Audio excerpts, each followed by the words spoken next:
Friends, welcome to D3 channel.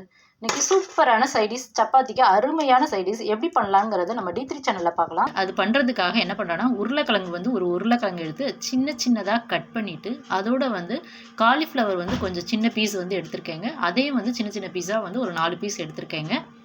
So அதை தண்ணி ஊற்றி ஒரு 10 மினிட்ஸ் நல்லா வேக வச்சுட்டேங்க. இப்போ நம்ம பார்க்குறது அந்த வேக வச்ச காலிஃப்ளவரும் உருளைக்கிழங்கு தாங்க. ஸோ இந்த ரெண்டு காம்பினேஷனாக பண்ணும்போது டேஸ்ட் நமக்கு அட்டகாசமாக இருக்குங்க. அடுத்தது தாளிக்கிறதுக்காக என்ன பண்ணுறேன்னா, வெங்காயம் சின்ன வெங்காயம் ஒரு 20 சின்ன வெங்காயம் கிட்ட சின்ன சின்னதாக கட் பண்ணி வச்சுருக்கேங்க. அதோட பச்சை மிளகா ஒரு பச்சை மிளகா ஸ்லைஸ் பண்ணி வச்சுருக்கேன். ஒரு சின்ன இஞ்சி தோல் சீவிட்டு வச்சுருக்கேங்க. நெக்ஸ்ட் தக்காளி ஒரு பெரிய தக்காளி சின்ன சின்னதாக ஸ்லைஸ் பண்ணி வச்சுருக்கேன். ஸோ பூண்டு ஒரு 3 பீஸ் தோல் உரிச்சு வச்சுருக்கேங்க.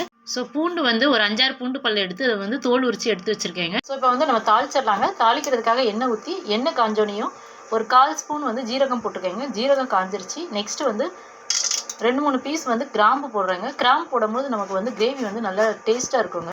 கிராம்பும் இப்போ நல்லா பொரிஞ்சு வந்துருச்சுங்க. அதுக்கப்புறம் நெக்ஸ்ட் என்ன ஆட் பண்ணுறோன்னா, வெந்தயம் ஒரு 1/4 ஸ்பூன் அளவுக்கு வெந்தயம் போடுறோங்க. வெந்தயம் நல்லா பொரிஞ்சு வரட்டும். எண்ணெயில் பொரிஞ்சு வந்ததுக்கப்புறம் நெக்ஸ்ட் நம்ம ஆல்ரெடி எடுத்து வச்சுருக்க வெங்காயம் போட்டுடலாம்.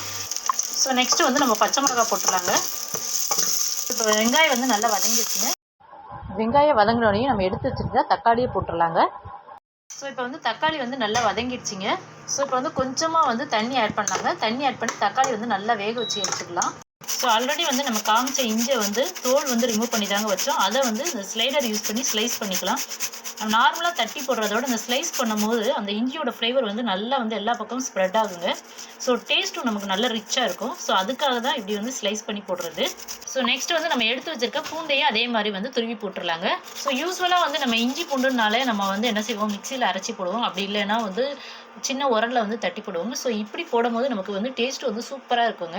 இஞ்சியும் பூண்டையும் துருவி போட்டாச்சுங்க. துருவி போட்ட பிறகு அதோட பச்சை வாசனை போகுதுலையும் நல்லா வதக்கிக்கலாங்க. இஞ்சி பூண்டு போட்டு வதக்குனதுக்கப்புறம் நெக்ஸ்ட் தண்ணி கொஞ்சமாக ஆட் பண்ணுறோங்க. தண்ணி நல்லா கொதிச்சு வரட்டுங்க. மிளகாத்தூள் ஆட் பண்ணிடலாம். வீட்டில் அரைச்ச குழம்பு மிளகாத்தூள் 2 ஸ்பூன் நான் போடுறேங்க. உங்களுக்கு காரம் எப்படியோ அதுக்கு தகுந்த மாதிரி போட்டுக்கோங்க. ஸோ ஆல்ரெடி மிளகாத்தூள் எப்படி அரைக்கிறதுங்கிறத நம்ம வீடியோ அப்லோட் பண்ணியிருக்கோங்க. இதோட டேஸ்ட் சூப்பராக இருக்குங்க. இது நம்ம வெஜ்ஜு நான்வெஜ்ஜு ரெண்டுக்குமே சூட் ஆகுங்க. ஸோ மிளகாத்தூள் போட்டோன்னே நல்லா மிக்ஸ் பண்ணிக்கலாங்க. இப்போ ஆட் பண்ண மிளகாத்தூளோட நெடி போகுதுண்டியும் சிம்மில் வச்சு நல்லா வதக்கிக்கலாங்க. 2 மினிட்ஸ்லேயே நமக்கு நல்லா கலர் சேஞ்ச் ஆகி வந்துடுங்க. இப்போ இந்த ஸ்டேஜில் நம்ம கொஞ்சமாக எண்ணெய் ஆட் பண்ணலாங்க. எண்ணெய் பிரிஞ்சு வந்துருச்சுங்க. இப்போ இந்த ஸ்டேஜில் நம்ம ஆல்ரெடி வேக வச்ச உருளைக்கிழங்கையும் காலிஃப்ளவரை ஆட் பண்ணலாங்க. உருளைக்கிழங்கு தோல் ரிமூவ் பண்ணிவிட்டு ஆட் பண்ணலாம். ஆல்ரெடி நம்ம வேக வச்ச உருளைக்கிழங்கு நல்லா மசிச்சு வச்சுருக்கோங்க. அதுதான் இப்போ நம்ம பார்க்கணும்.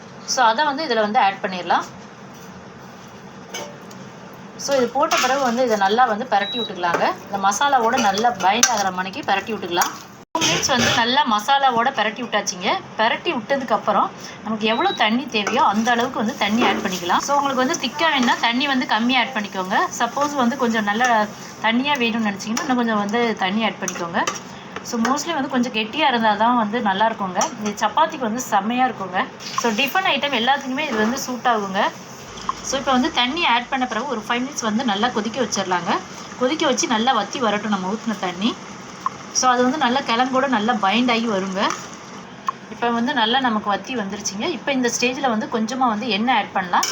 ஸோ எண்ணெய் ஆட் பண்ணி இன்னும் கொஞ்சம் கலர் சேஞ்ச் ஆகுதுண்டியே வச்சுருக்கலாம். இப்போ நம்ம எண்ணெய் ஊற்றின பிறகு கலர் நல்லா சேஞ்ச் ஆயிடுச்சிங்க. உங்களுக்கு பார்த்தாலே தெரியும் முன்னாடி உள்ளதுக்கு இப்போயும். ஸோ இந்த அளவுக்கு வற்றுனது வரைக்கும் வச்சிங்கன்னா நம்ம கரெக்டாக இருக்கும். இது நான் சப்பாத்திக்கு தாங்க சைடிஸாக பண்ணுறேன். ஸோ இது கரெக்டான கன்சிஸ்டன்சி இருக்கும். ஸோ இந்த ஸ்டேஜில் நம்ம ஸ்டவ்வை ஆஃப் பண்ணிடலாம். நாங்கள் போடுற வீடியோலாம் உங்களுக்கு பிடிச்சிருந்தா லைக் பண்ணுங்கள். உங்கள் ஃப்ரெண்ட்ஸ் அண்ட் ரிலேட்டிவ்க்கு ஷேர் பண்ணுங்கள். நிறைய பேர் சப்ஸ்கிரைப் பண்ணி சப்போர்ட் பண்ணுறீங்க. தொடர்ந்து உங்கள் சப்போர்ட் கொடுங்க. Thank you so much.